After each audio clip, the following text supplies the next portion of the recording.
Към седми урок, като заглавие може да си запишете, който има за записване, естествено. Живот на молитва. Точка на действие. Активирайте силата на Бог. Молитвата е общуване с Бог.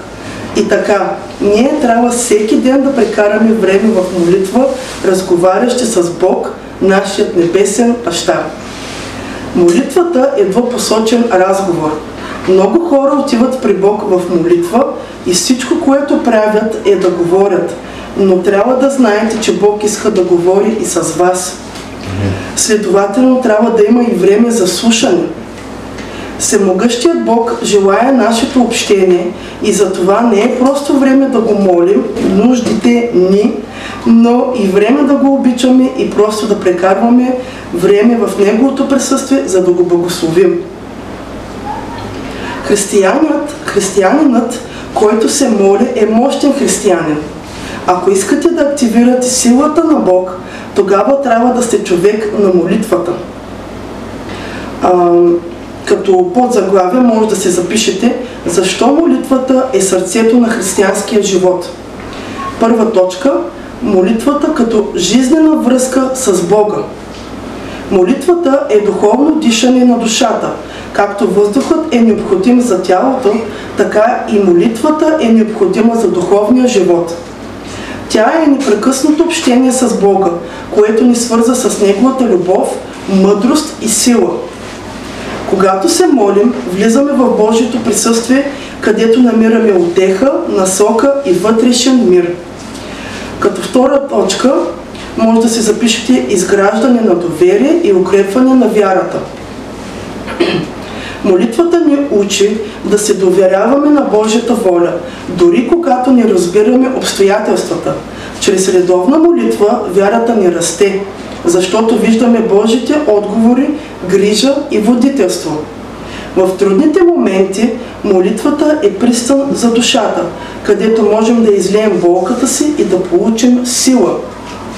Ета точка може да се запишете двупосочна комуникация, говорим и слушаме.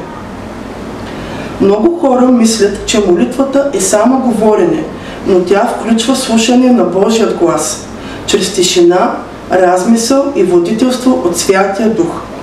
Когато се молим, не само изразяваме нуждите си, но и получаваме откровения, насока и утеха. Молитвата е взаимност. Ние говорим, Бог отговаря. Ние търсим, Той се открива. Практически насоки. Създайте молитвен ритъм. Сутрин, вечер или през деня. Молете се с искреност, а не с механични думи. Говори на Бог като на най-близък приятел. Слушай в тишината. Отдели време да чуеш какво Бог иска да ти каже. Бъди постоянен. Молитвата не е еднократен акт, а начин на живот. Като следващо подзаглавие може да си запишете как да активираме Божията сила чрез молитвата. Първа подточка – молете се с вяра, а не с съмнение. Вярата е духовният ключ, който отключва съкровищницата на Божите обещания. Съмнението е като бариера.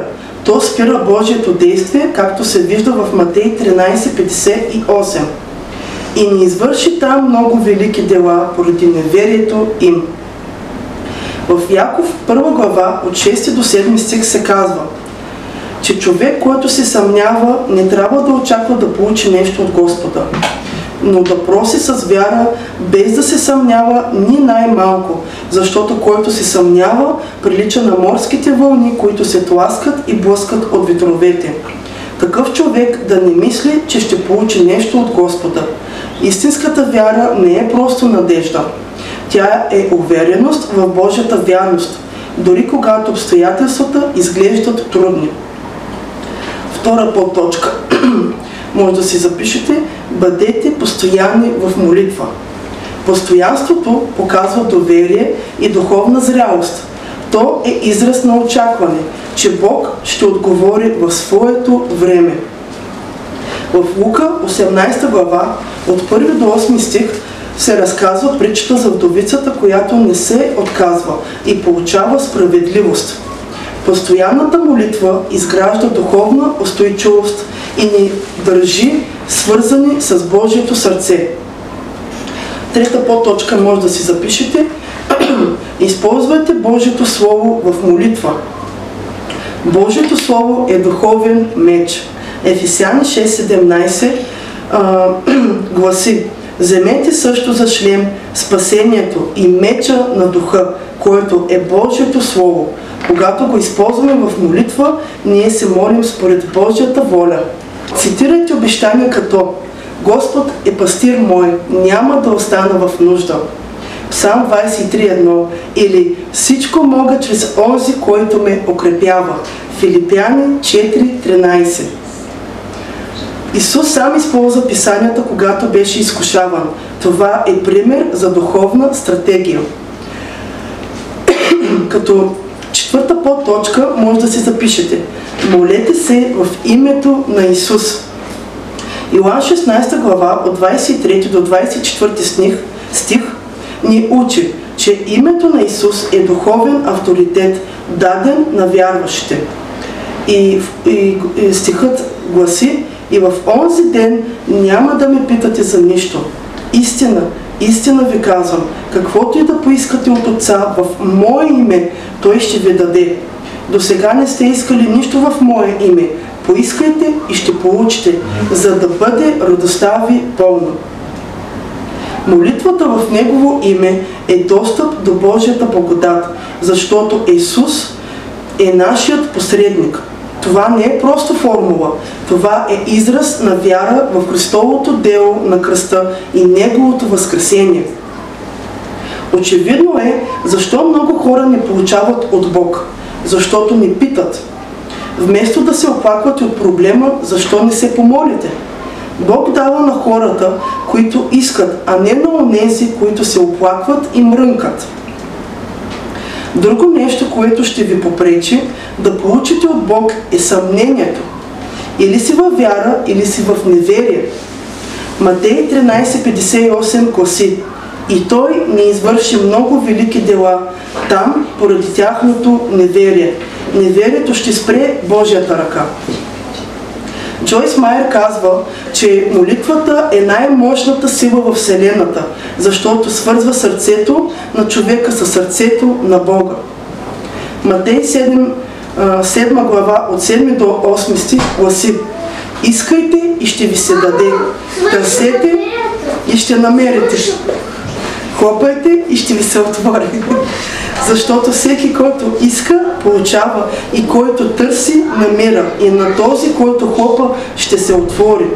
Трябва да приемем Божието Слово като чиста монета. Бог не казва какво няма да направи.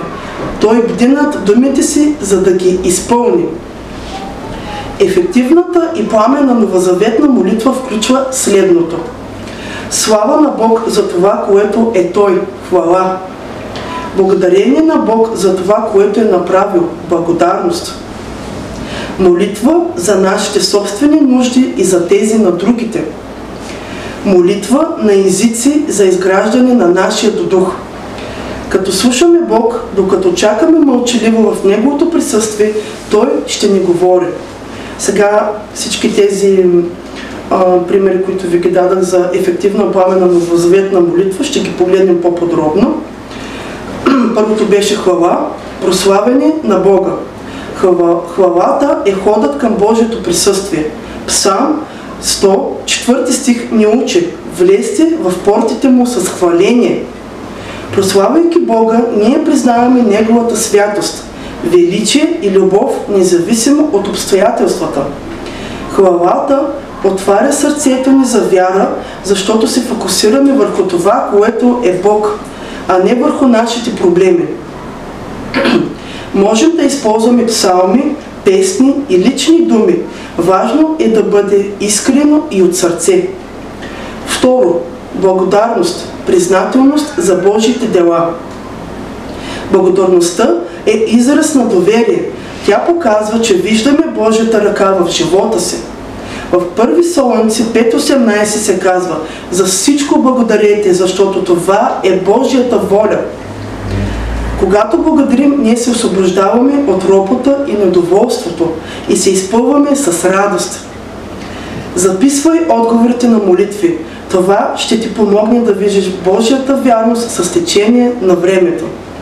Трето, молба, представяне на нуждите ни. Бог ни кани да искаме. Искайте и ще ви се даде. Матей 7:7. Молбата трябва да бъде смела, но смирена, с вяра, че Бог знае най-доброто. Молим се както за себе си, така и за другите. Това изгражда сърцето на състрадание и ходатайство. Важно е да се молим според Божията воля, както се водим от Писанието. 4. Молитва в духа, духовно изграждане. Молитвата на езици, ако си получил този дар, е лична връзка със Святия Дух. Тя изгражда вътрешния човек. 1 Коринтияни 14:4 гласи: който говори на непознат език, назидава себе си, а който пророкува, назидава църквата. Това е време за духовно освежаване, изцеление и укрепване. 5. Слушане, тишина пред Бога. Молитвата не е монолог, тя е взаимност. В Псалм 46:10 се казва: утихнете и знайте, че аз съм Бог. В тишината Бог говори чрез мисли, впечатления, писанието или вътрешен мир. Практикувайки духовна тишина, дори няколко минути дневно могат да променят начина, по който чуваш Бог. Видове молитва. Молитвата е многоизмерна. Тя изразява нашата вяра, любов, зависимост и духовна борба. Всеки вид молитва има своята роля в изграждането на връзката ни с Бога и в духовното ни израстване. Първо, молитва с молба. Това е най-честата срещана форма, когато представяме личните си нужди пред Бога. Изразяваме смирение и доверие, че Бог е източникът на всичко необходимо. Примери: Господи, дай ми мъдрост, помогни ми в трудността, изцели ме. Второ, ходатайствена молитва. Молим се за други хора, близки, приятели, нации, дори и врагове. Израз на любов и състрадание, както и на духовна отговорност. Библейски примери, т.е. библейски герои като примери, това са Авраам се моли за Содом, Мойсей се моли за Израел и Исус се моли за учениците си. Трето, молитва на посвещение. Това е предаване на волята си на Бога, дори когато не разбираме Неговият план. Изразява смирение и доверие, че Божията воля е съвършена. Пример: нека бъде Твоята воля, не моята, както Исус се моли в Гециманската градина. 4. Молитва за съгласие. Двама или повече вярващи се обединяват в молитва за конкретна нужда. Има особена сила. Матей 18:19 казва, че ако двама се съгласят, Бог ще отговори. Пак ви казвам, че ако двама от вас се съгласят на земята за каквото и да било нещо, което да поискат, ще им бъде дадено от моя Отец, който е на небесата. Изразява единство в духа и взаимна подкрепа. 5. Молитва на поклонение. Това е безкористна молитва, в която просто се прекланяме пред Бог. Не молим за нищо, само изразяваме любов, възхищение и преклонение. Пример: слава на Тебе, Господи! 6. Молитва на духовна война. Това е духовна борба, отстояване на Божите обещания срещу съпротива, изкушения и атаки. Използваме Божието Слово като оръжие. Ефесяни 6 от 10 до 18 стих описва духовната броня. Най-после заяквайте в Господа и в силата на Неговото могъщество. Облечете се в Божието всеоръжие, за да можете да устоите срещу хитростите на дявола. Защото нашата борба не е срещу кръв и плът, а срещу началства, срещу властите, срещу световните управители на тази тъмнота, срещу злите духове под небето. Затова вземете Божието всеоръжие, за да можете да противостоите в злия ден и като надвиете на всичко да устоите. И така, стойте препасани с истина през кръста си и облечени в правдата за бронен нагръдник, и с краката си обути с готовност чрез благовестието на мира. А освен всичко това, вземете вяра за щит, с който ще можете да угасите всички огнени стрели на лукавия. Вземете също за шлем спасението и меча на духа, което е Божието Слово, като се молите в духа по всяко време, с всякаква молитва и прошение. Бодрствайте в това с неуморно постоянство и молба за всички светии. Молим се с вяра, авторитет и постоянство, за да разрушим крепости на тъмнината. 7. Благодарствена молитва. Признателност към Бога. Изразява благодарност за Божите дарове, както материални, така и духовни. Тя ни учи да разпознаваме Божията ръка в ежедневието и да живеем с признателност. Пример: благодаря ти, Господи, че ме запази през нощта и ми даде нов ден. Благодарствените молитви често се включват след получаване на отговор, изцеление или избавление. 8. Хвалебна молитва. Възхвала на Божието величие. Това е най-възвишената форма на молитва, защото е безкористна. Не иска нищо, а само прославя Бога. Изразява възхищение от Божията святост, мъдрост, сила и любов. Пример: Псалм 103. Благослави душа моя Господа. И сега ще ви дам библейски примери за силата на молитвата. Първо, Данаил. Молитва, която отваря небето. В Даниил 6.10 виждаме как той не се отказва от молитвата, дори когато е заплашен със смърт. И стихът гласи: а Данаил, щом научи, че била подписана писмената забрана, влезе от дома си и като държеше прозорците на стаята си, отворен към Иерусалим, падаше на колената си 3 пъти на ден, молещ се и благодарящ пред своя Бог, както правеше и преди това. Той се молеше 3 пъти на ден, с прозорци отворени към Иерусалим, знак за постоянство и вяра. Бог го защити в лъвовата яма. Молитвата му отключи Божията закрила и чудо се случи. Освен защита, Даниил получи откровения за бъдещето, които са сред най-дълбоките пророчества в Библията. Като втори пример е Илия, молитва, която променя природата. В Яков 5, от 17 до 18 стих се казва, че Илия беше човек като нас, но молитвата му спря дъжда за 3 години и половина. И стиховете гласят: Илия беше човек със същото естество като нас и се помоли усърдно да не вали дъжд, и не валя дъжд на земята 3 години и 6 месеца. И пак се помоли и небето даде дъжд и земята произведе плода си. Когато се помоли отново, дъждът се върна, показвайки, че усърдната молитва на праведника има голяма сила.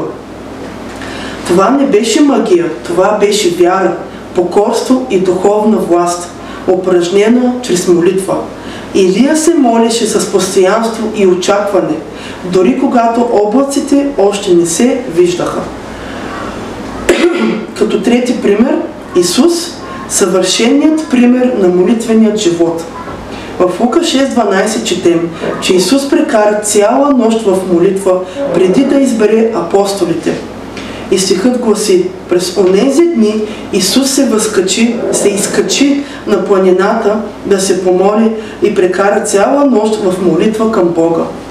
Той често се оттегляше в уединение. Молитвата беше неговият източник на сила и насока. В Гециманската градина, в Матей 26 глава 39 стих гласи: и като отиде малко напред, падна на лицето си и се молеше, като казваше: Отче мой, ако е възможно, нека ме отменя тази чаша, не обаче както аз искам, но както ти искаш. Исус се моли с дълбока болка: нека бъде Твоята воля, молитва на посвещение и покорство. Неговият живот показва, че молитвата не е бягство, а подготовка за действие. Амин. Молитвата – движение на сърцето, което променя реалността. Първо, молитвата като вътрешен порив, а не просто думи. Истинската молитва не се измерва с броя на думите, а с дълбочината на сърцето, които ги произнася. Тя е духовен импулс, който излиза от най-дълбоките пластове на душата, понякога дори без думи, само с въздишки, сълза или тишина. Да се молиш означава да стоиш пред Бога с ума в сърцето и да пребъдваш пред Него непрестанно. 2. Молитва, която отваря духовните очи. Както Елисей се моли, и очите на слугата му се отвориха, за да види небесната армия. 4 Царе 6:17. Така и молитвата ни позволява да видим Божието действие отвъд видимото. 4 Царе 6:17 гласи: и Елисей се помоли: моля те се, Господи, отвори му очите, за да види. И Господ отвори очите на слугата, и той видя, че хълмът беше пълен с огнени коне и колесници около Елисей. Тя ни дава духовно прозрение, което надхвърля логиката и обстоятелствата. 3. Молитвата ражда чудо. Анна се моли със сълзи и получи Самуил. Молитвата й роди пророк. 1 Царе, 1 глава, от 10 до 20 стих. Молитвата е духовна отроба, в която се зачева Божията воля и се ражда Неговото действие. 4. Молитвата освобождава от окови. Павел и Сила се молят в затвора. Земетресение, вериги падат, врати се отварят. Деяния, 16 глава, от 25 до 26 стих гласи: но посред нощ, когато Павел и Сила се молиха с химни на Бога и затворниците ги слушаха, внезапно стана голям трус, така че основите на тъмницата се поклатиха и веднага всички врати се отвориха и оковите на всички се развързаха. Молитвата разчупва вериги, физически, емоционални и духовни, и води до свобода. 5. Молитвата спасява от дълбините. Иона се моли от утробата на рибата и Бог го изважда от дълбините. Иона 2:2 гласи: в скръбта си извиках към Господа и Той ме послуша. От вътрешността на преизподната извиках и Ти чу гласа ми.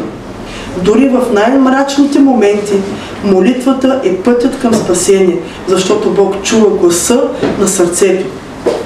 Условия за чута молитва. Вяра, без съмнение, както казва Яков, 1 глава от 6 до 7 стих. Искреност, молитва от сърце, а не механично повторение. Смирение, признание на нуждата от Бога. Послушание, живот съобразен с Божията воля. 1 Йоанна 3:2. И каквото и да поискате, получаваме от Него, защото пазим заповедите Му и вършим това, което е угодно пред Него. Молитвата е не просто духовна практика, тя е жизнен пулс на вярата, връзка с нашия небесен баща, източник на сила, утеха и насока. Когато се молим с вяра, постоянство и искреност, активираме Божията сила в живота си. Молитвата отваря очи, ражда чудеса, освобождава от окови и спасява от дълбините. Нека бъдем хора на молитвата, не само в думи, но и в сърцето. Нека изградим живот, в който всяко дихание е пропито с доверие, поклонение и очакване от Бога, защото Той чува, отговаря и Той действа. Молете се непрестанно. 1 Солунци 5:17. И сега ще преминем пък към урок 8. Като заглавие може да си запишете: посветен на Господа. Точка на действие: отделете се. Трябва да има по-голям акцент върху темата за светостта в църквата.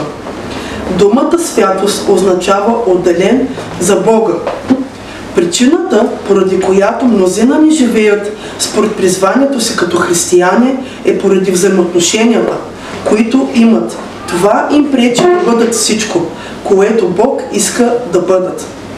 Трябва да прекратим погрешни приятелства и нечестиви връзки, които ни пречат, и трябва да формираме правилни взаимоотношения в тялото на Христос. Основна точка: светостта изисква отделяне. Светостта не е просто поведение, а идентичност. Бог не ни призовава просто да бъдем добри хора, а да бъдем святи, което означава напълно отделени за Него. Светостта не е нещо, което постигаме чрез усилия, а състояние, което приемаме чрез вяра и послушание. Тя е част от нашата нова природа в Христос. Но както е свят този, който ви е призовал, така бъдете и вие святи във всичките си постъпки. 1 Петрово, 1 глава, 15 стих. Отделяне от какво? От греха.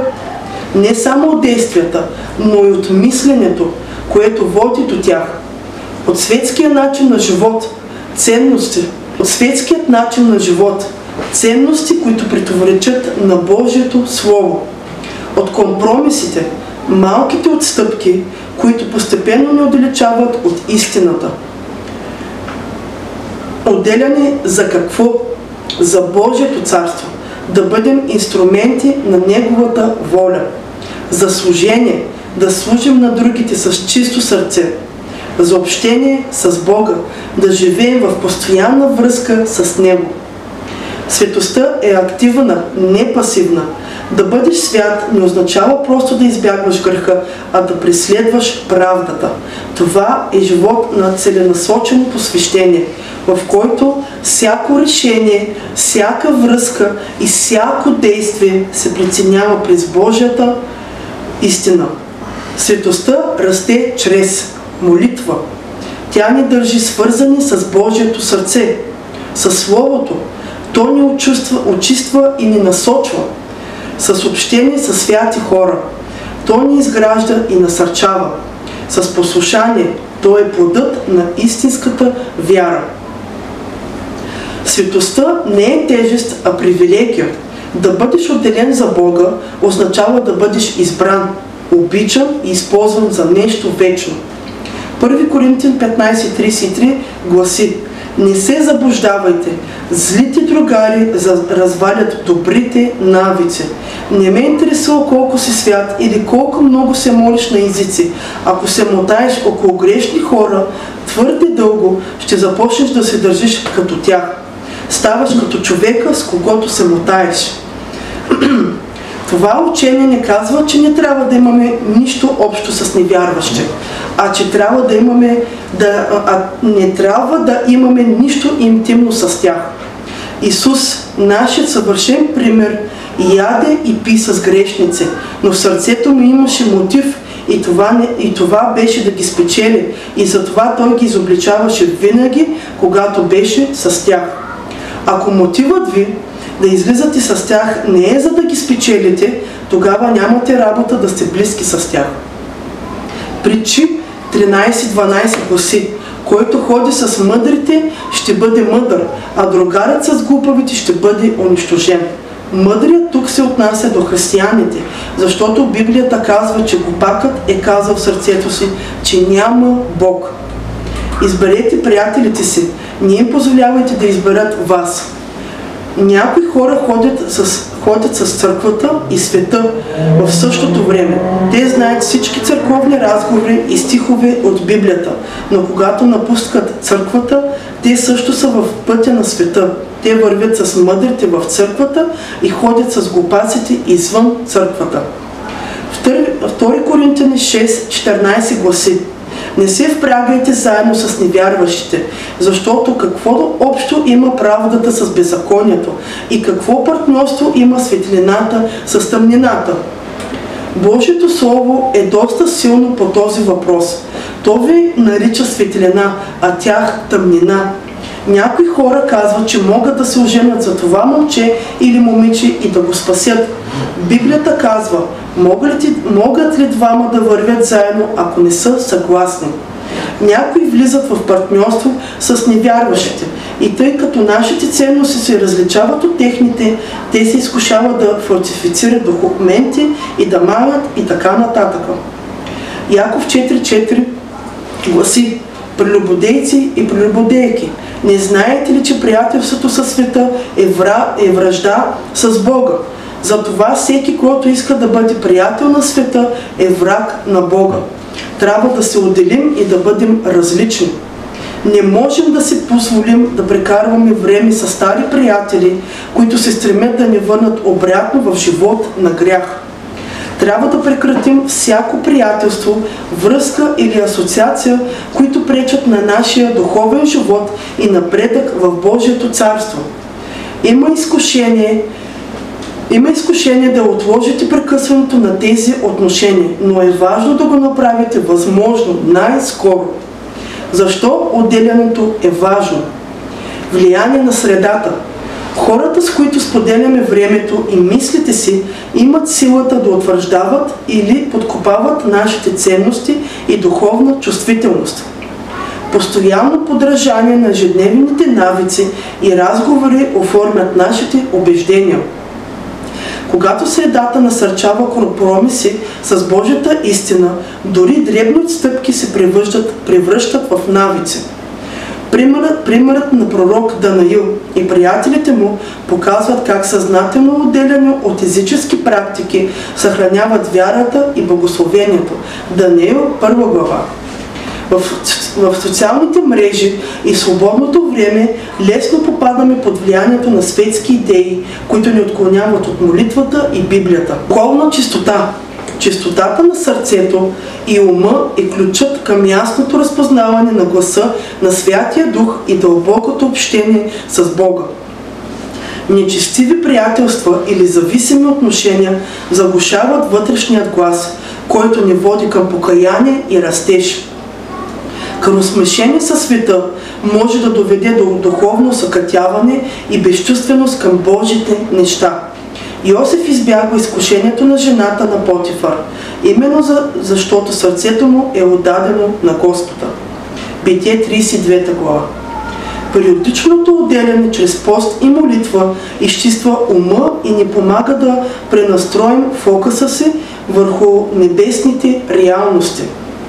Призвание и плод. Бог търси хора, които са свободни от вътрешни двойствени настроения, за да ги използва в своите планове и да прояви славата си чрез тях.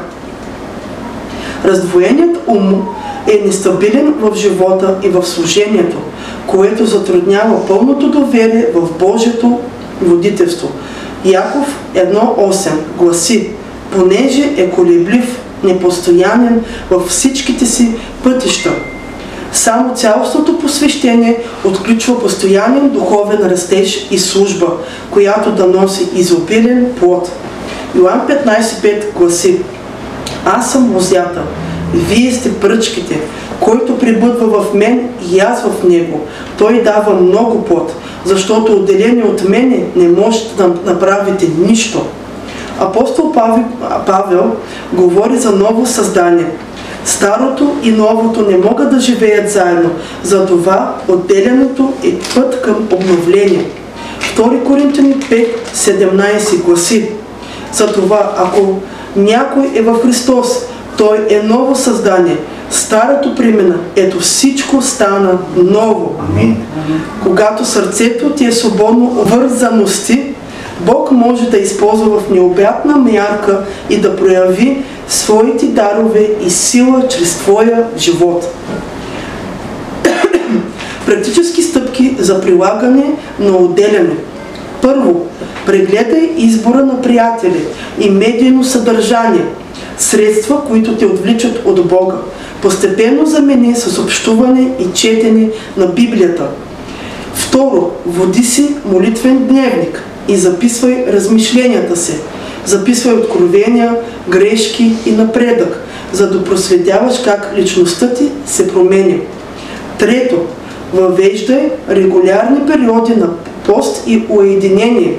Това създава пространство за Бог да говори и да те направлява без външни шумове. Какво означава да се отделиш? Осъзнат избор на близки взаимоотношения. Отделянето започва с целенасочено решение да подбираш хората, с които да споделяш най-интимните си мисли и емоции. Цел – качествена, подкрепяща и вдъхновяваща дружба, а не случайен социален кръг. Второ, активна роля. Търсиш онези, които ти помагат да растеш духовно, а не само да утвърждаваш своите желания.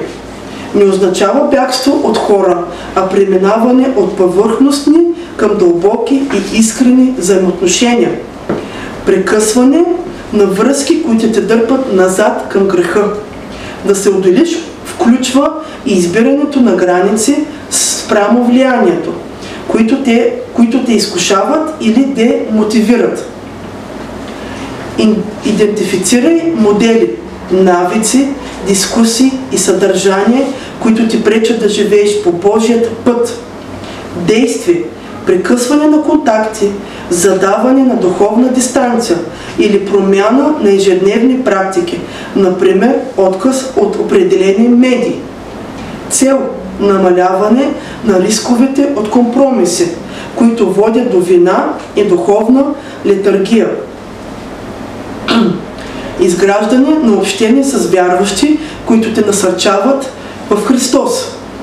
Покрай прекъсването на вредните връзки, трябва целенасочено да търсиш здравословни и съграждащи се общности. Малки групи и домашни църкви, място за споделяне, молитва и взаимно подражание. Духовни наставници и ментори, хора с по-богат опит, които могат да ти помогнат да различаваш Божият глас. Молитвени партньори, 2 или 3, на които можеш да споделяш борби, моляки се взаимно за сила и мъдрост. Да бъдеш светлина, но не да се смесваш с тъмнината. Отделянето не е отказ от света, а активна мисионерска позиция вътре в него. Присъствие сред незнаещите. Живееш сред хора и ситуации, но без да приемаш техните ценности. Царственост и чистота, отдадеността на Божите стандарти, за да не озаряваш тъмнина около себе си. Сол и светлина, носиш вкус и яснота на истината, без да се разтваряш в земното безпокойство. Следващи стъпки – само рефлексия. Запиши кои връзки дават живот и кои ти крадат духа. 2. Създай личен план с конкретни граници и цели за нови взаимоотношения. 3. Планирай периодични моменти за уединение и молитва, за да се презареждаш в Божието присъствие. Подробни практически стъпки за отделяне. Първо, оцени взаимоотношенията си. Отделянето започва с честна самооценка на средата около теб и влиянието й върху живота ти. Водене на дневник. Записвай през седмицата с кого прекарваш най-много време и в какви теми се впускаш. Отбелязвай моменти, когато след среща или разговор се чувстваш духовно ободрен и напротив изседен или съблазнен. Критерии за анализ. Духовен растеж. Кой те подкрепя да четеш Библията, да се молиш и да търсиш Божията воля? Навици и разговори. Кои разговори и дейности те отвеждат към компромис с истината? Въздействие върху емоциите. Кои отношения пораждат вина, страх или безразличие към Бога? Определи период от 14 до 21 дни за събиране на данни. В края на този период, обобщи наблюденията си и погледни приоритетите, които са написани върху хартия. Второ, моли се за мъдрост. Правилната преценка идва от Бог и се проявява в мир, отколкото в объркване. Подготовка за молитва. Избери тихо място и време, в което можеш да говориш честно и да слушаш. Как да се молиш? Моли се за яснота, а не само за потвърждение на твоите предубеждения. Търси мъдрост, която идва отгоре. Яков 3:17. Търпелива, смирена, непоколебаеща се. Признаци на Божият отговор. Вътрешен мир, когато мислиш за определени връзки. Писмени откровения или напътствия, докато четеш конкретни библейски пасажи. Духовни наставници или молитвени партньори, които получават същото послание. Трето, бъди смел. Понякога отделеното изисква болезнени, но възстановителни разговори. Подготовка на сърцето. Прегледай мотивите си. Стреми се към чистота и любов, а не към самозащита. Но помни си, че истинската грижа е да насърчаваш другия към светлина. Помни си, че истинската грижа е да насърчаваш другия към светлина. Провеждане на разговор. Четвърта подточка – изгради нови връзки. След като освободиш място, може съзнателно да търсиш здравословни и съграждащи се общности. Малки групи в църквата, теми по Библията, молитвени събрания, домашни църкви, доброволчески служения, грижа за бедни, деца, възрастни, където ще работиш рамо до рамо с хора посветени на Христос, семинари, конференции и мисии, интензивни преживявания, които често водят до дълбоки приятелства.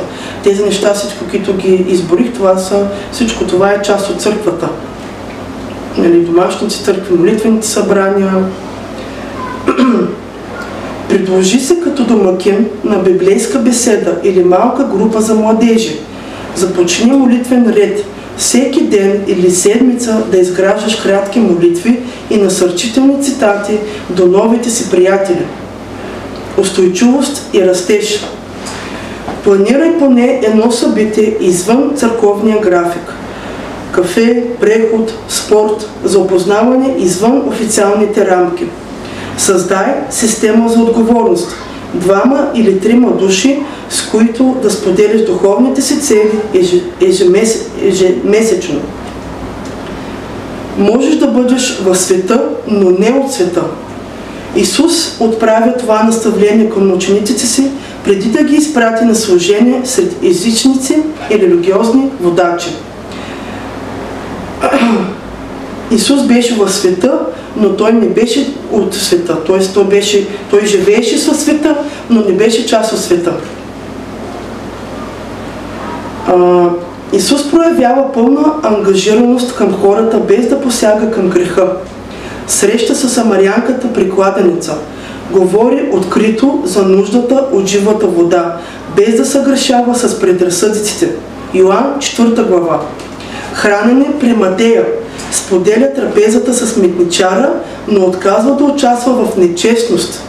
Матей 9 глава, 9 до 13 стих. Изцеление на слепия. Влиза в домовете на болните, без да следват светското разбиране за чистота. Йоан 9 глава. Тези примери показват, че светостта не отстранява от хората, а отключва истинска любов и откровение. Да си влияние, а не влияние под натиск. Да влияеш означава да залагаш. Не следваш просто мнението на мнозинството, а библейските принципи. Избираш диалог и служение вместо конфронтация или страх. Привличаш хора към светлината чрез личен пример и непринудителен характер. Следи думите и темите на разговор. Дали те те насърчават към милост, истина и надежда или към суета и съдене. Ангажирай се в социалните мрежи с позитивно съдържание. споделя библейски мисли или лични истории за Божиите постъпки. Създавай пространство за честни въпроси. Покани приятели на домашно библейско размишление без укор или натиск. Служи в общности, които достигат различни социални слоеве. Храна за бедни, посещение на възрастни, подкрепа на семейство в нужда. Предизвикателство за отделяне. Първо, създай детайлен списък с хората в твоя духовен кръг. Запиши имената им в колона по вид и взаимоотношения. Семейство, приятели, колеги, онлайн контакти. До всяко име добави кратка бележка за начина, по който общувате, честота на срещи, теми на разговор, споделени дейности. Отдели отделна колона за настоящо влияние. Използвай оценки от 1 до 5, където 1 е отрицателно, а 5 е изключително положително. 2. Анализирай кой те приближава и кой те отдалечава. За всеки човек от списъка отговори на въпроса: какво усещам след нашата среща? Приближаващите създават мир, вдъхновение, желание за молитва и изучаване на писанието. Отдалечаващите генерират разделение, чувство за вина, безразличие към духовното и изкушение към грях. Отбележи 3 основни поведения или теми, които отличават групата приближаващи и отдалечаващи. 3. Определи конкретни граници и цели. Избери поне 2 души, с които временно да ограничиш контактите или да промениш формата им. Например, срещи на обществено място вместо у дома. Формулирай цел. Например, ще намаля времето с Хикс приятел, който ме подтиква на светски разговори, и ще го заменя с Хикс срещи с нова малка група за Библията. 4. Състави план за действие и отговорност. Напиши кратка молитва за всеки човек в списъка. Благодари за доброто и помоли за промяна там, където е нужно. Сподели предизвикателството с доверен наставник или приятел за взаимна подкрепа и редовни проверки. Планирай веднъж на 3 дни да преглеждаш своя списък и да отчиташ завършените стъпки и чувствата си. 5. Оценка. След изтичане на избрания срок отговори писмено на въпросите: как промяната се отрази на душевното ми състояние? Увеличи ли се желанието ми за молитва и Библия? Кои още корекции трябва да направя? Празнувай всяка победа, колкото и малка, и търси подкрепата при трудности. Отделяното не е стремеж към изолация, а към духовно пречистване и яснота. Когато умишлено избираме кога да дописнем близо до сърцето си, когато умишлено избираме кого да дописнем близо до сърцето си, ние утвърждаваме Божите ценности и оставаме отворени за водителство на Святия Дух. Чрез оценка на взаимоотношенията, молитва за мъдрост, смелост за трудните разговори и изграждане на нови подкрепащи връзки, ние не просто отместваме негативните влияния, а създаваме среща, в която духовният ни живот разцъфтява. Оцени настоящите си приятелства и влияния. Моли се за яснота и сърце готово за промяна. Приеми предизвикателството да говориш открито и да поставяш граници. Потърси и култивирай нови взаимоотношения, които те водят към Христос. Нека отделянето бъде трамплин към по-дълбоко познаване на Бога, при което всеки момент в уединение и мълчание става възможност за среща с Неговото присъствие и по-силно свидетелство за света. Когато се освобождаваме от тежестите на компромисите и осъзнато поставяме граници, ние позволяваме на нашето сърце да чуе гласа на Святия Дух по-ясно и да открива нови дълбини в Божието Слово. Това вътрешно освобождаване носи мир и увереност, че не сме сами, а водени от Небесния ни Отец. Освободени от негативните влияния, ние ставаме по-чувствителни към нуждите и търсенията на околните. Нашата радост, мир и резултат от един променен живот се превръща в най-убедителното свидетелство пред света. Когато хората видят как не се оставяме да бъдем компрометирани от модата и от обществените натиски, а живеем с почтеност и любов, те са привлечени към източникът на тази промяна. Нека всеки акт на отделяне, било то отказ на вредни навици, труден разговор или търсене на здравословни духовни общности, да ни води към по-личен опит с Христос и към разширяване на нашето влияние. Чрез отдаване на Бога в чистота и послушание ще израстваме постоянно и ще носим плод, който променя съдби. Готов ли си да превърнеш отделянето в трамплин за ново начало и силно свидетелство сред хората около теб? Благодаря. Амин.